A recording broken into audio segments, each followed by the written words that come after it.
so much. Shrimati Sushma Swaraj. धन्यवाद अध्यक्ष जी। अध्यक्ष जी, अपनी बात शुरू करने से पहले मैं आपसे एक निवेदन करना चाहती हूँ, और नेता सदन और आदरणीय प्रधानमंत्री जी यहाँ बैठे हैं, उनसे भी ये निवेदन करना चाहती हूँ कि ये चर्चा आपने स्वीकार की है हमारे कहने पर, और नेता सदन ने भी कल सदन में खड़े होकर इस चर्चा को स्वीकार करने की सहमति दी थी। ये चर्चा बहुत गंभीर विषय पर हो रही है, इसके लिए वातावरण की भी उतने ही गंभीर होने की आवश्यकता है, इसलिए मुझे आपसे संरक्षण भी चाहिए। सुन लीजिए, सुनिए।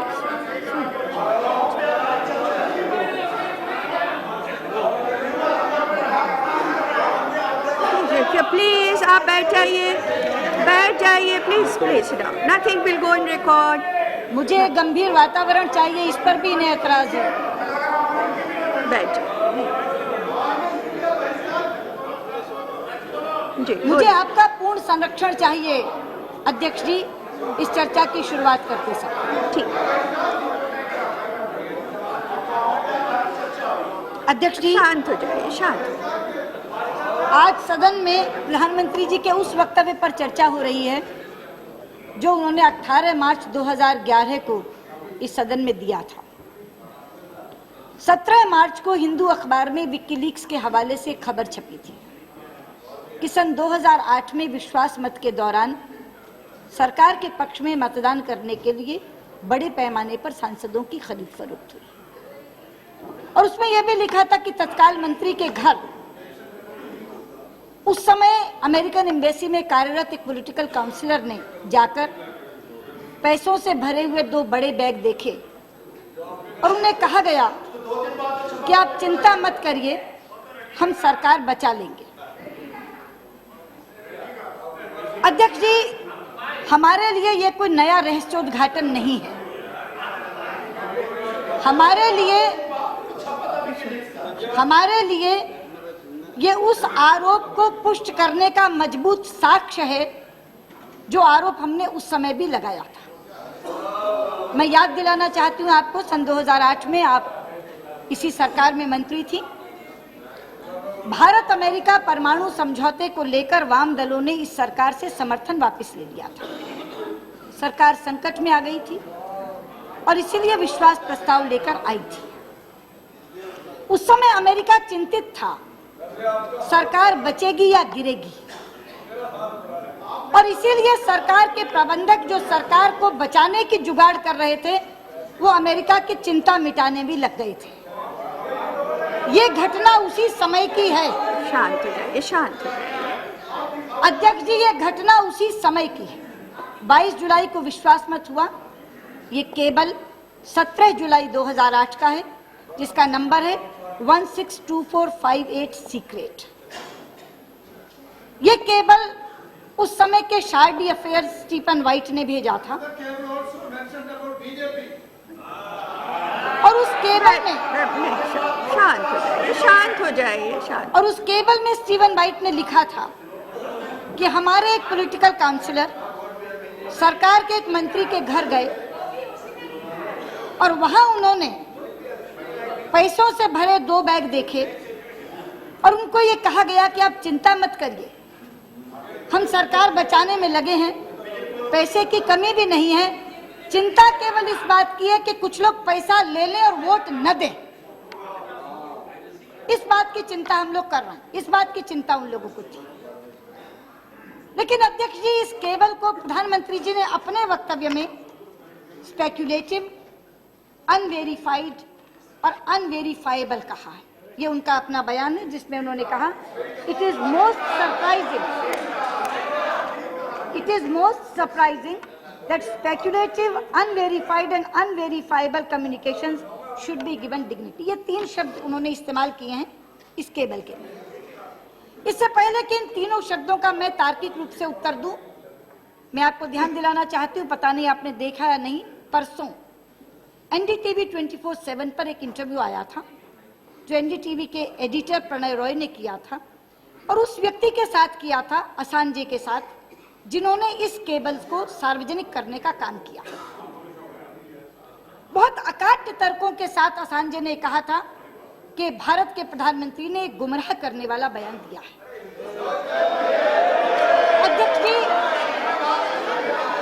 अध्यक्ष जी, मैं असांजे की बात को एक तरफ रखती हूँ। अध्यक्ष जी, ठीक है, ठीक, बैठ जाइए। अध्यक्ष जी, मैं असांजे की बात को एक तरफ रखती हूँ,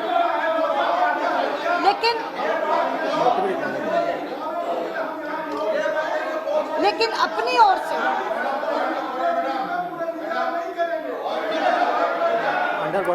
बैठ जाइए। अध्यक्ष जी, मैं असांजे की बात को एक तरफ रखती हूँ, लेकिन अपनी ओर से आपके माध्यम से सदन को बताना चाहती हूँ, आप स्वयं डिप्लोमेटिक सर्विस में रही हैं। अब बैठ जाइए Adhir Ranjan ji. Nothing will go in record. आप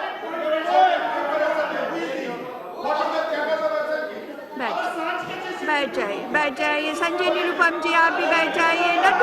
nothing will go in record except what LOP से। अध्यक्ष जी, हाँ बोलिए। आप स्वयं डिप्लोमेटिक सर्विस में रही हैं। बैठ जाइए। मैं आप क्यों खड़े हैं गणेश सिंह जी? आप बैठ जाइए। मैं सदन को ये बताना चाहती हूँ, रमा देवी जी बैठ जाइए, बैठिए। मैं आपके माध्यम से सदन को बताना चाहती हूँ कि जो केबल्स दूतावास से भेजे जाते हैं, किसी भी दूतावास से किसी भी देश में, वो दो श्रेणी में होते हैं। एक वो संदेश होते हैं, मैं केबल को संदेश कह रही हूँ, केबल अंग्रेजी में कहा जाता है।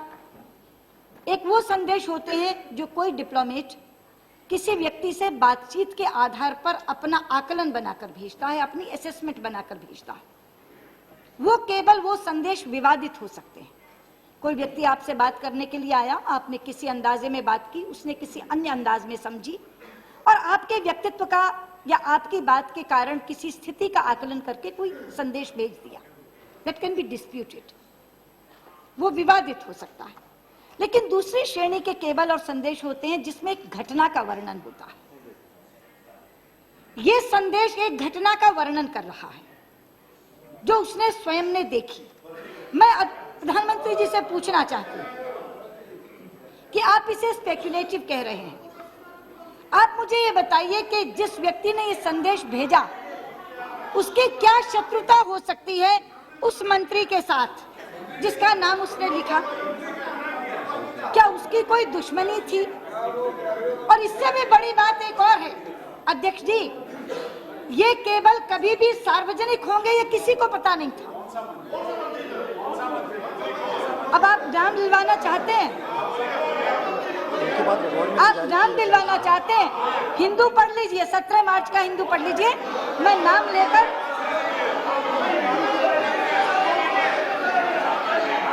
आप बैठ जाइए। अध्यक्ष जी, आप बैठ जाइए। Please take your seat. अध्यक्ष जी, nothing will go in record now. मैं संसदीय मर्यादाओं का पालन करते हुए इस पूरी चर्चा में किसी का नाम नहीं लूंगी। और मैं किसका लिया? इसलिए वो सारे के सारे नाम यहाँ लिखे हैं जिन पर आरोपित है, मैं उनकी बात करूं, किसी आरोपी का नाम नहीं लूंगी। 17 मार्च का हिंदू उठाइए और पढ़ लीजिए विकीलीक्स केबल के हवाले से क्या लिखा। लेकिन मैं ये कह रही हूं, मैं प्रधानमंत्री जी से पूछना चाहती हूँ, आखिर आपने कहा इनको स्पेक्युलेटिव, क्या शत्रुता थी उस व्यक्ति की, क्या दुश्मनी थी? और इसके अलावा मैं जो दूसरा प्रश्न उठा रही हूँ, किसी को नहीं मालूम था कि ये केबल्स कभी सार्वजनिक किए जाएंगे, कभी ये केबल्स पब्लिक डोमेन में आएंगे, क्योंकि ये सीक्रेट हैं, ये गोपनीय हैं। ये तो अचानक एक घटना घटी कि चोरी करके ये केबल्स निकाल लिए गए और पूरे दुनिया में इन्होंने खलबली मचा दी। लेकिन कभी भी ये केबल सार्वजनिक नहीं आने थे। इसलिए मैं अध्यक्ष कहना चाहूंगी प्रधानमंत्री जी, इन केबल्स को स्पेक्युलेटिव कहना, अनवेरिफाइड या अनवेरिफाइबल कहना, सत्य से आंखें मीचना है। आप सत्य को देखिए, सत्य को पहचानिए और इस तरह के 3 शब्द देकर इन केबल्स को खारिज मत कीजिए। अध्यक्ष जी, मेरा दूसरा प्रश्न जो प्रधानमंत्री जी के वक्तव्य से निकलता है, प्रधानमंत्री जी के वक्तव्य से निकलता है, जिसका जिक्र भी गुरदास जी ने कहा कि प्रधानमंत्री जी ने 14वीं लोकसभा में गठित एक समिति का हवाला देते हुए ये कहा, the committee had concluded that there was insufficient evidence to draw any conclusion of bribery. यानी सबूतों के नाकाफी होने के कारण रिश्वत देने का आरोप साबित नहीं हो सका, ये आपने कहा। ये मेरे पास रिपोर्ट है अध्यक्ष जी। इस रिपोर्ट के पैरा 141 में सारे कंक्लूजन्स लिखे गए। इस कमेटी रिपोर्ट के पैरा 168 और 169 में सिफारिशें लिखी गई हैं। सिफारिशें केवल 2 हैं, लेकिन पैरा 141 में एक एक व्यक्ति को लेकर के उन्होंने अलग अलग कंक्लूजन दिया। हालांकि ये रिपोर्ट सर्वसम्मत नहीं है। 7 सदस्यीय समिति थी, 3 ने विमत टिप्पणी दी, असहमति जाहिर की, डिसेंटिंग नोट दिया, 4 ने एक तरफ दिया। अगर मैं ये कहूं कि सदस्य 6 थे, 1 चेयरमैन थे, सदस्य बराबर बराबर बट गए और सभापति के वीटो पावर के कारण ये रिपोर्ट स्वीकृत हुई तो भी गलत नहीं होगा। लेकिन 4 और 3 से ये रिपोर्ट आई है। पर जो बहुमत का रिपोर्ट है मैं वो पढ़ रही, मैं विमत टिप्पणी नहीं पढ़ रही, मैं डिसेंटिंग नोट नहीं पढ़ रही, मैं कंक्लूजन्स में से प्रधानमंत्री जी पैरा 141 के सब पैरा 15 में एक व्यक्ति का नाम लेकर लिखा गया। क्योंकि रिपोर्ट से पढ़ रही हूं इसलिए नाम पढ़ सकती हूं। पैरा 141 सब para 15। Shri Saxena was a bribe giver wittingly or unwittingly. He therefore does not enjoy any immunity under Article 105(2) of the Constitution. Evidently, he did not know that the members were whistleblowers. Hence, he could very well be given to be with a view to influencing the members in their parliamentary conduct. Saxena was a bribe giver, wittingly or unwittingly. ये conclusion है, ये निष्कर्ष है उस समिति का, और उस समिति ने इसी पैराग्राफ में कहा है, therefore his role in the matter needs to be investigated further. प्रधानमंत्री जी, मैं आपको चुनौती देकर कहती हूं, ये पूरी रिपोर्ट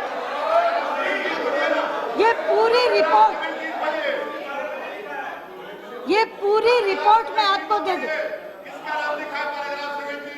मैं बताती हूँ, आप पढ़ दीजिएगा, जब आपका टाइम आएगा पैरा 17 पढ़ दीजिएगा। मैं पैरा 15 पढ़ रही हूँ, आपको समय मिलेगा। जब मैं धीर गंभीर वातावरण की बात करती हूँ तो उसका मतलब यही है, मेरे तर्क सुन लीजिए, अगर उनकी काट आपके पास है अपने समय में बोल लीजिए। 17 में क्या लिखा वो आप पढ़ दीजिए। मैं तो ये कह रही हूँ कि कौन आपकी स्टेटमेंट बनाता है, मैं आपको ये रिपोर्ट दे देती हूँ। अगर इस पूरी रिपोर्ट में कहीं लिखा हो कि इनसफिशिएंट एविडेंस के कारण कंक्लूजन ऑफ ब्राइबरी नहीं आया, आप सिफारिशें पढ़ लें, आप फाइंडिंग्स पढ़ लें, आप ऑब्जर्वेशंस पढ़ लें, आप फैक्ट्स पढ़ लें, ये आया है कि Saxena was a bribe giver wittingly और unwittingly, his role needs to be probed further. और रिकमेंडेशंस में आया है कि इसकी आगे जांच होनी चाहिए बाय एन अप्रोप्रिएट एजेंसी। इसका मतलब है कमेटी ने मामला वहां खत्म नहीं किया। कमेटी के पास किसी इन्वेस्टिगेटिंग एजेंसी का टूल नहीं था। कमेटी ने यह पाया कि इस मामले में आगे जांच होनी चाहिए, और जैसा गुरदास दास गुप्ता बता रहे थे, सोमनाथ चटर्जी ने अपनी ऑटोबायोग्राफी में लिखा, The inquiry committee submitted its report to the House on 15th December 2008. Unfortunately, it was not a unanimous one. It recommended that the matter may be probed further by an appropriate investigating agency. On 16 December 2008, I observed in the House that on the basis of recommendations made by the committee, the matter was being referred to the Ministry of Home Affairs for further action. 15 दिसंबर को report आई, 16 दिसंबर को सोमनाथ चटर्जी ने ये further investigation के लिए दे दी। और मैं आपको बताऊं, इसके बाद केस दर्ज हुआ, case number 14। under Section 12 Prevention of Corruption Act with the Interstate Cell of Delhi Police Crime Branch. 24 जनवरी 2009 को केस रजिस्टर हुआ। मैं पूछना चाहती हूं आपसे, आप उस विषय पर वक्तव्य दे रहे थे जो हिंदू में आया था। ये तमाम फैक्ट्स जो आपको अपने यहाँ बताने चाहिए थे, उसके बजाय आपने ये कह दिया कि committee had concluded that for insufficient evidence there was no conclusion of bribery. नहीं प्रधानमंत्री जी, कमेटी ने कहीं नहीं कहा, कमेटी इस निष्कर्ष पर नहीं पहुंची, कमेटी इस निष्कर्ष पर नहीं पहुंची कि सबूत नाकाफी थे। कमेटी ने कंक्लूजन्स में एक एक व्यक्ति के बारे में लिखा और कमेटी ने सिफारिशों में कहा कि इस पर आगे जांच होनी चाहिए। और उस समय के स्पीकर के कहने पर होम मिनिस्ट्री ने को जो उन्होंने दिया केस, उसके बाद एक केस दर्ज हुआ। क्या बात ये सारी मामूलात आपको नहीं है? कोई जानकारी आपको नहीं दी गई कि इसके आधार पर अभी भी केस चल रहा है? दिल्ली पुलिस का क्राइम ब्रांच इसकी जांच कर रहा है। और मैं आगे भी बता दूं, CFSL central forensic science laboratory ने टेप्स भी वेरीफाई करके मंगवा ली है कि टेप्स टेम्पर्ड नहीं है। ये इस केस का स्टेटस है, लेकिन कोई आपको नहीं बताता। हर चीज में आप ये कह देते हैं कि यहाँ गलत लिख करके कि कमेटी ने कंक्लूड कर दिया था। इसलिए मैं आपसे कहना चाहती हूँ, बल्कि मेरा प्रिविलेज मोशन भी इसी पर है कि प्रधानमंत्री ने जो कहा कमेटी में बिल्कुल अलग लिखा गया है। तो समिति की रिपोर्ट और आपकी बातचीत में अंतर है, इसी को लेकर के मैंने विशेषाधिकार हनन का नोटिस दिया है।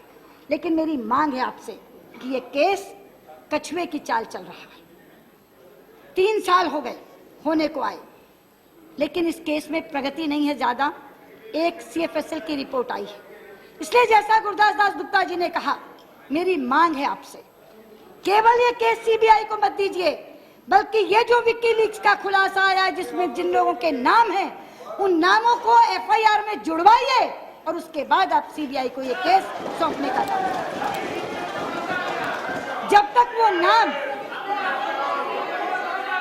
तक वो नाम इसमें नहीं जुड़ेंगे, सत्य उजागर होकर के सामने नहीं आएगा। इसलिए मेरी आपसे मांग है, FIR में इन लोगों के नाम जोड़िए और ये केस CBI को दीजिए। महोदया, मेरा तीसरा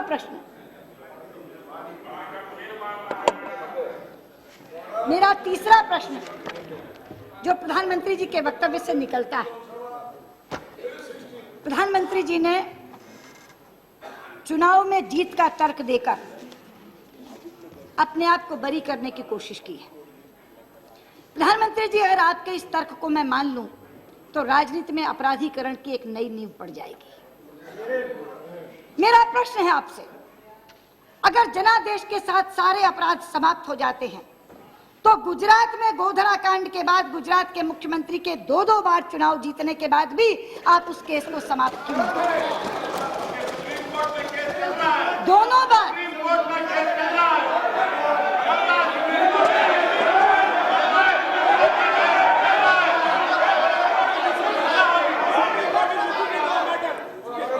प्रधानमंत्री जी, ये सेक्रेटरी जनरल को कहिए जरा पीछे हूँ, दिख नहीं रहे वो मुझे, पीछे होके रहते, मुझे दिख नहीं रहे। प्रधानमंत्री जी,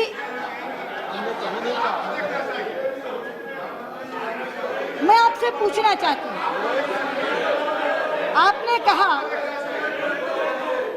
कहा कि 2009 के चुनाव में हमने इसको मुद्दा बनाया, उसके बाद भी आप जीत गए। मैं आपको याद दिलाना चाहती हूँ, गुजरात के चुनाव में दोनों बार वहां की कांग्रेस ने इसे मुद्दा बनाया। उसके बाद भी जनादेश नरेंद्र मोदी के पक्ष में गया, भारतीय जनता पार्टी के पक्ष में गया। लेकिन गुजरात में पहले स्टेट पुलिस, फिर CBI, फिर SIT, पहले एक ट्रायल, फिर दूसरा ट्रायल, फिर तीसरा ट्रायल। ये जनादेश का सिद्धांत वहां लागू नहीं होता, क्योंकि हम नहीं मानते, इसलिए हमने कभी ये मुद्दा नहीं बनाया। हमने कभी नहीं कहा कि हम चुनाव जीत गए हैं, इस कारण से हमें बरी हो जाना चाहिए। लेकिन आप जिस बात का हवाला ले रहे हैं, मैं दूसरा प्रश्न आपसे करती हूँ।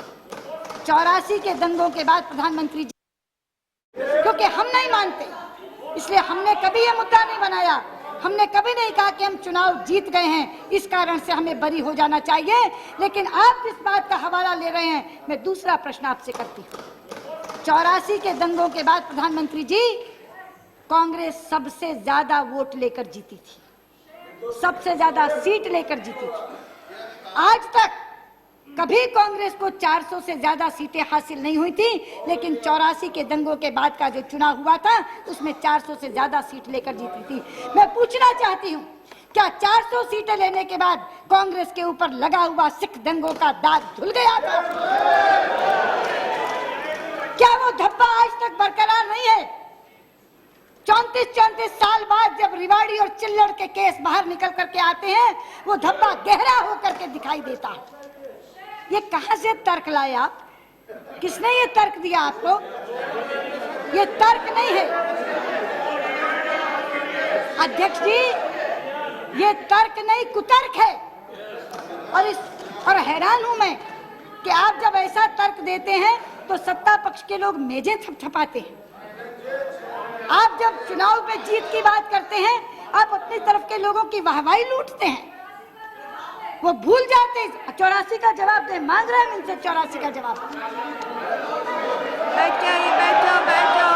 प्रधानमंत्री जी बैठ जाओ, बैठिए, बैठिए। प्रधानमंत्री जी, चुनाव की जीत या हार, अध्यक्ष जी, चुनाव की जीत या हार लोकतंत्र को शर्मसार करने वाली इस घटना को भुला नहीं सकती, धो नहीं सकती। ये वो घटना है जिसने पूरी दुनिया में भारत को शर्मसार किया है। ये वो घटना है जिसने भारतीय लोकतंत्र को कलंकित किया है। और इसलिए मैं कहना चाहती हूं, आप कहते हैं भूल जाइए, आप कहते हैं कि ये सारी चीज रिजेक्ट कर दी गई थी, हम दोबारा क्यों उठा रहे हैं? ये नया साक्ष्य उभर कर आया है, हम जरूर इसे उठाएंगे और जरूर इसका जवाब हम आपसे मांगेंगे। हम सरकार को कटघरे में खड़ा करने का काम करेंगे। अध्यक्ष जी, चौथा प्रश्न जो उठता है वो है जो प्रधानमंत्री की अपनी आदत के अनुसार आया है। लेकिन उससे पहले मैं एक बात आपको और याद दिला दूं। 14वीं लोकसभा में एक घटना नहीं घटी, 14वीं लोकसभा में एक और घटना भी घटी। जब प्रश्न पूछने के बदले 5000 रुपए लेने के आरोप में 10 सांसदों को इस सदन से निष्कासित कर दिया गया था, तब भी एक कमेटी बनी थी। वर्तमान संसदीय कार्य मंत्री उस कमेटी के चेयरमैन थे। ये जो दूसरी समिति बनी, उसके 4 सदस्य उस समिति में थे। अध्यक्ष जी, उस समय संसद की प्रतिष्ठा का प्रश्न बनाया गया था, संसद की गरिमा का प्रश्न बनाया गया था।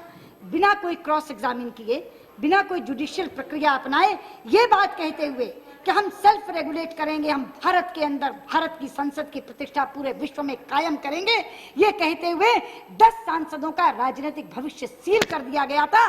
खड़े खड़े इस संसद ने 10 सांसदों को निकाल करके बाहर कर दिया था। उस समय बहुत बड़े बड़े कोटेशंस दिए थे आज के संसदीय कार्य मंत्री ने रिपोर्ट देते हुए।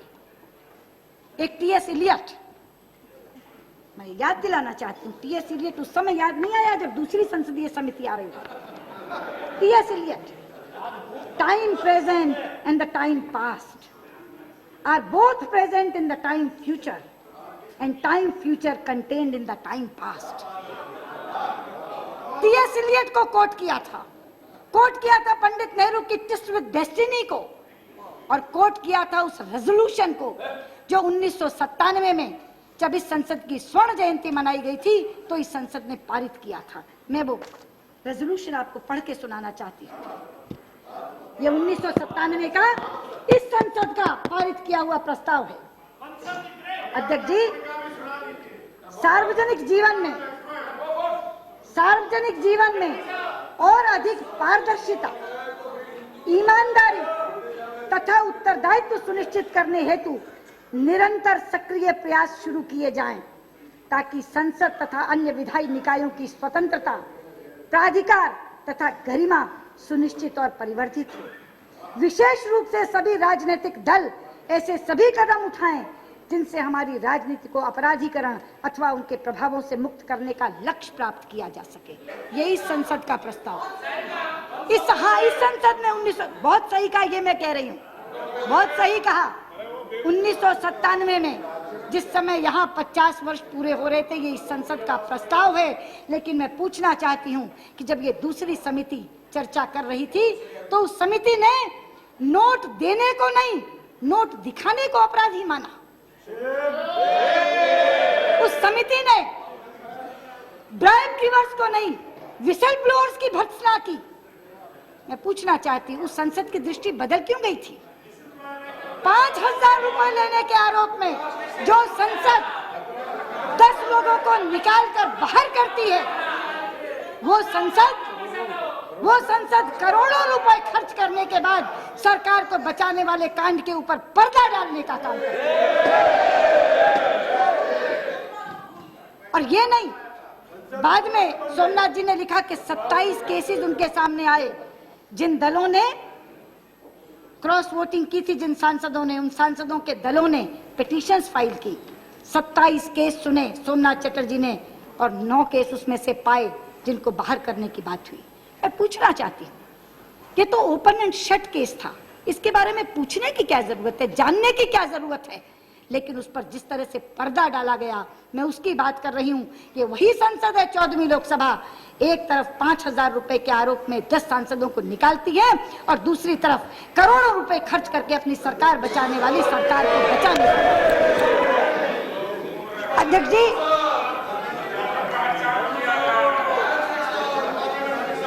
जो चौथा प्रश्न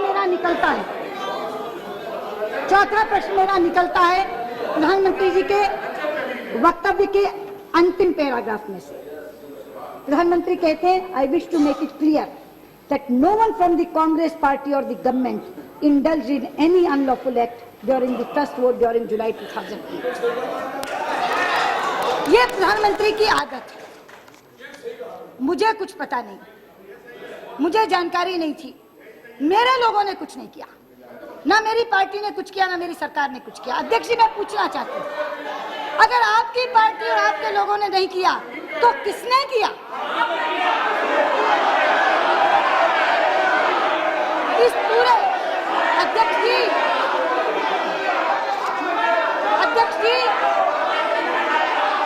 इस पूरे प्रकरण का, एक मिनट अध्यक्ष जी, इस पूरे प्रकरण का लाभार्थी कौन होने वाला था? इस पूरे कांड का बेनिफिशियरी कौन होने वाला था? सरकार किसकी बचनी थी? प्रधानमंत्री किसने रहना था?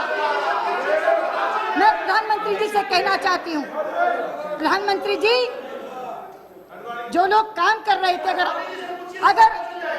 अगर आपकी सरकार बचाने के लिए काम हो रहा था और आपको पता नहीं था, तो भी आप बराबर के दोषी हैं, क्योंकि क्रिमिनल जूरिस्प्रूडेंस का ये सिद्धांत है अध्यक्ष जी कि अपराध करने वाला जितना जिम्मेदार होता है, उस अपराध का लाभ खाने वाला भी उतना ही जिम्मेदार है। लेकिन मैं ये मानने को तैयार नहीं हूं कि आपको पता नहीं था, क्योंकि मैंने कहा ये आपकी आदत हो गई है। आप अपनी भलमनसाहत को आगे रखकर और ठीकरा दूसरों के सिर पर फोड़ते हैं। देश में महंगाई है तो शरद पवार जिम्मेदार हैं। अध्यक्ष जी,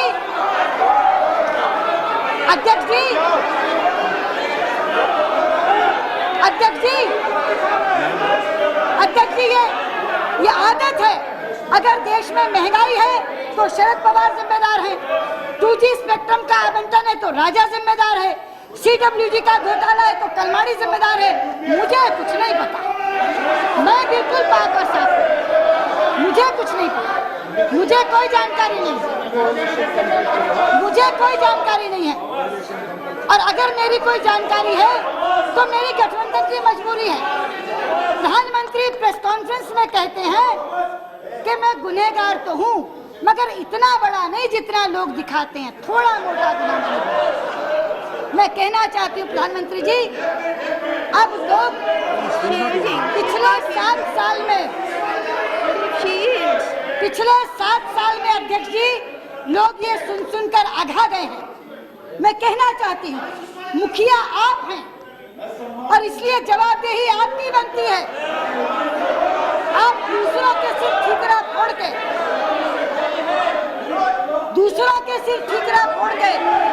अपनी जिम्मेदारी से बरी नहीं हो सकते। अध्यक्ष जी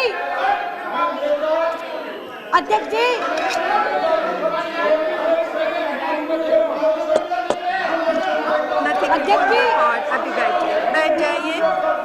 जाइए। और अध्यक्ष जी ये बात केवल मैं नहीं कह रही हूँ, आज ये बात पूरा देश कह रहा है।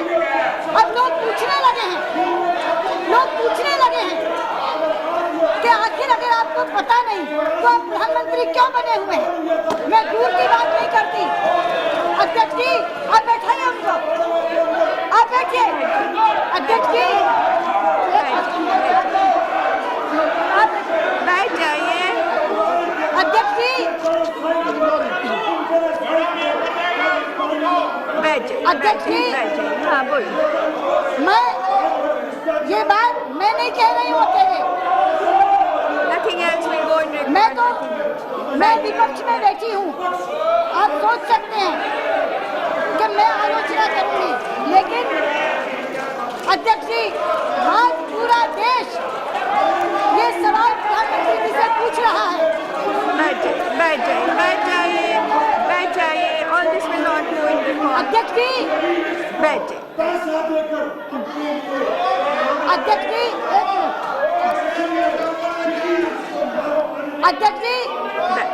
बैठ जाइए।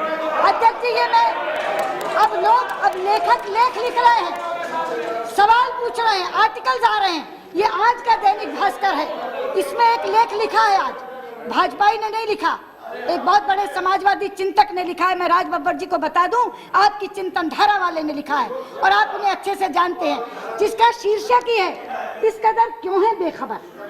इस सरकार की खूबी ये है कि जो बात सारी दुनिया को पता होती है उसके बारे में भी वो ये कहती है मुझे कुछ भी पता नहीं। इसमें लिखा है प्रधानमंत्री मनमोहन सिंह देश के सूचना तंत्र, गुप्तचर तंत्र और लोकतंत्र के सिरमौर हैं और उन्हें कुछ पता नहीं होता तो इस पद पर बने रहने की उनकी मजबूरी क्या है। वो अपनी और इस पद की साख निरंतर क्यों गिराए जा रहे हैं। यह लिखा है दैनिक भास्कर में। आज के दैनिक भास्कर में लिखा है कि अगर उन्हें कुछ पता नहीं होता। आज के दैनिक भास्कर में इस लेख में लिखा है प्रधानमंत्री मनमोहन सिंह देश के सूचना तंत्र, गुप्तचर तंत्र और लोकतंत्र के सिरमौर हैं और उन्हें कुछ पता नहीं रहता तो इस पद पर बने रहने की उनकी मजबूरी क्या है। वे अपनी और इस पद की साख निरंतर क्यों गिराए जा रहे हैं, ये आज देश के लेखक उनसे पूछ रहे हैं। इसलिए आज मैं आपके माध्यम से प्रधानमंत्री जी से कहना चाहती हूँ, आप इस देश के मुखिया हैं, आप इस सरकार के मुखिया हैं। अब इससे काम नहीं चलेगा कि उसने कर दिया होगा, मुझे कुछ नहीं पता। आप उर्दू जबान समझते हैं बहुत अच्छी तरह से और शेरों में बहुत बड़ी ताकत होती है अपनी बात को आसानी से सहजता से कहने की। आज एक शेर पूछ करके मैं आपसे जवाब पूछना चाहती हूँ। तू इधर उधर की ना बात कर, ये बता कि काफिला क्यों लूटा। तू इधर उधर की ना बात कर, ये बता कि काफिला क्यों लूटा। हमें रहजनों से गिरा नहीं, तेरी रहबरी का ख्याल है, तेरी रहबरी। श्री पी के बंसल।